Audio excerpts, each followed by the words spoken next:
म चाहिँ अब बिहान चाहिँ अब त्यो तुलसीलाई पासा छापेर क्या त्यो हेर्न जाँदैछु। म पासेको छेउमा पुग्न लागिरहेको छु। हेरौँ अब पऱ्यो कि परेन। अब हेर्नु सक्नु पाएको छ मतलब सुटिङ सकिसकेको छ नि त। त्यसैले आएको क्या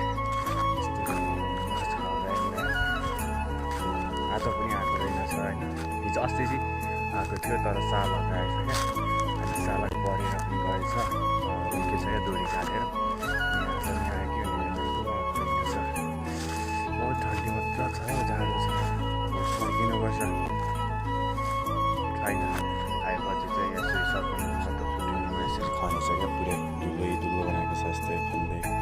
अनि हिँड्ने जग्गा खैली चाहिँ म चाहिँ फेरि अब घरबाट अन्तै गइरहेको छु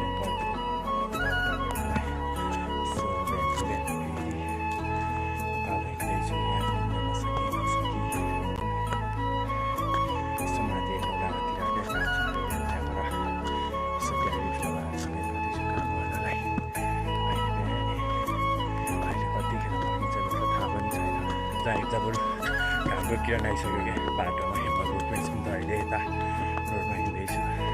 बाबाहरू हुनुहुन्छ म चाहिँ पछाडि छु अन्तिम दिनले बाटो आदि बाटो टाढो पुगिसक्नुभयो।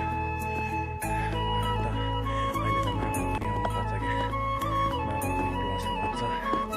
अनि म चाहिँ हिँड्दैछु पछाडि एक्लै।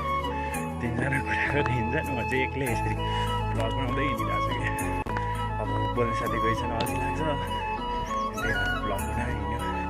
अब चाहिँ घाम पनि अलि माथि आइसक्यो क्या। अब हाम्रो गाउँ चाहिँ बारीको होइन पानी देखिरहेको छ।